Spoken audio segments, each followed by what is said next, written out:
السلام علیکم ورحمۃ اللہ، میں ہوں شمس تبریز قاسمی اور آپ دیکھ رہے ہیں ملت ٹائمز۔ ایران میں حجاب کے خلاف احتجاج کا سلسلہ لگاتار جاری ہے اور آج 12 دن پورے ہو چکے ہیں۔ 13ویں دن میں احتجاج داخل ہو گیا ہے اور اس احتجاج کے دوران ایران نے عراق پر حملہ شروع کر دیا ہے۔ خبر آ رہی ہے انٹرنیشنل میڈیا کے مطابق کہ ایران نے عراق کے کردستان والے علاقے پر حملہ کیا ہے، جس میں 12 سے زیادہ لوگوں کی ہلاکت کی خبر آ رہی ہے۔ کافی تعداد میں لوگ زخمی ہیں۔ ایران نے ڈرون میزائل کا استعمال کیا، اس کے علاوہ خودکش میزائل کا استعمال کیا اور کردستان کے علاقے میں حملہ کیا ہے۔ اس حملہ کی عالمی سطح پر مذمت ہو رہی ہے، تنقید کی جا رہی ہے۔ عراق نے بھی شدید تنقید کی ہے اور ایسا لگ رہا ہے کہ ایران اور عراق کے درمیان ایک جنگ چھڑ سکتی ہے۔ پہلے بھی ایک مرتبہ جنگ ہو چکی ہے جب صدام حسین عراق کے سلطان تھے۔ بہرحال ایک مرتبہ پھر ایران نے عراق پر حملہ کر دیا ہے اور اس حملہ میں ایران نے کردوں کو نشانہ بنایا ہے اور حملہ کرنے کی وجہ یہ ہے ایران کے، کیونکہ ایران کو لگتا ہے کہ ایران میں جو ہنگامہ ہو رہا ہے، احتجاج ہو رہا ہے اور ایک خاتون کی موت کی وجہ سے جو احتجاج شروع ہوا تھا وہ پورے ایران میں پھیل چکا ہے۔ 50 سے زیادہ لوگوں کی پرتشدد احتجاج میں موت ہو چکی ہے۔ 1200 سے زیادہ لوگوں کو ایرانی پولیس نے گرفتار کر لیا ہے۔ ان سب کے پیچھے عراق کے کرد قوم کا ہاتھ ہے، اس لیے ایران نے کردستان کے علاقے پر عراق میں حملہ کر دیا ہے۔ عراق کی سرکار نے اس واقعہ کا سخت نوٹس لیا ہے، ایران سے کہا ہے کہ حملہ کرنے سے باز رہے ورنہ سختی سے اس کا جواب دیا جائے گا۔ عراق میں اس وقت کوئی فل فلیج سرکار نہیں ہے بلکہ وہاں ایک وفاقی حکومت ہے۔ پچھلے سال اکتوبر میں ہی چناؤ ہوا تھا، 1 سال پورے ہو رہے ہیں لیکن ابھی تک کوئی باضابطہ حکومت کی تشکیل نہیں ہو پائی ہے۔ اس بیچ خود عراق میں حکومت کمزور ہے جو وفاقی حکومت ہے اور لگاتار احتجاج ہوتے رہتے ہیں۔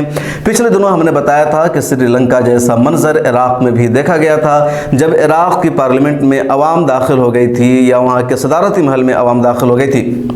بہرحال ایران نے عراق پر یہ حملہ کر دیا ہے جس کی عالمی سطح پر مذمت ہو رہی ہے۔ ایران میں احتجاج ہو رہا ہے امینی مہسا کے لیے۔ امینی مہسا ایک کرد خاتون تھی ایران میں اور ان کو ایران کی اخلاقی پولیس نے حجاب نہ پہننے کی وجہ سے گرفتار کیا تھا۔ اس وقت پولیس کسٹڈی میں مہسا امینی پر تشدد ہوا اور مہسا امینی کی موت ہو گئی۔ اس کی موت کے بعد ہی ایران میں بڑے پیمانے پر خواتین نے سڑکوں پر نکل کر حجاب کے خلاف احتجاج شروع کر دیا اور یہ احتجاج بڑھتا گیا، اتنا بڑھتا گیا کہ ہلاکت شروع ہو گئی۔ پولیس نے فائرنگ کی، عوام کی طرف سے بھی فائرنگ ہوئی اور اب تک 50 سے زیادہ کی موت ہو چکی ہے۔ 1200 سے زیادہ لوگوں کو پولیس نے گرفتار کیا ہے، بڑی تعداد میں لوگ زخمی ہیں۔ اس کے علاوہ ایران کے اس حملہ کی ایران کی اس اپوزیشن پارٹی نے مذمت کی ہے جس کا تعلق کرد قوم سے ہے اور انہوں نے کہا ہے ایران کی حکومت دہشت گرد ہے اور ان کا حملہ ناقابل برداشت ہے۔ ایران میں لوگوں کا جو احتجاج ہے اس کو عالمی سطح پر سپورٹ بھی مل رہا ہے۔ جرمنی نے ایران میں حجاب کے خلاف ہو رہے مظاہرے کو سپورٹ کیا ہے، امریکہ نے سپورٹ کیا ہے، اس کے علاوہ برطانیہ نے سپورٹ کیا ہے اور بھی کئی جگہوں پر سپورٹ مل رہا ہے۔ یہاں تک کہ بھارت کی حکومت نے تو نہیں لیکن بھارت کی جو لبرل مسلم خواتین ہیں انہوں نے بھی ایرانی خواتین کے اس احتجاج کو سپورٹ کیا ہے اور ان لبرل خواتین میں پہلا نام عارفہ خانم شیروانی کا ہے۔ انہوں نے پچھلے دنوں ایک ٹویٹ کیا اور کہا ہم بھارتی خواتین ایران کی مہیلاؤں کو سپورٹ کرتے ہیں، ان کے ساتھ ہیں۔ حجاب پہننا کسی کا بھی اپنا رائٹ ہے، چاہے تو پہنے نہ پہنے، کسی کو بھی فورس نہیں کیا جا سکتا ہے حجاب لگانے پر۔ لبرل خواتین کی فہرست میں ایک بڑا اور معتبر نام رانا ایوب کا ہے۔ رانا ایوب نے بھی پچھلے دنوں ٹویٹ کیا اور ایران کے خواتین کو سپورٹ کر کے کہا کہ حجاب کرنا نہ کرنا ان کا مسئلہ ہے، کوئی بھی ان کے ساتھ زبردستی نہیں کر سکتا ہے۔ ایران میں خواتین کے ساتھ جو کچھ ہو رہا ہے وہ سراسر غلط ہے۔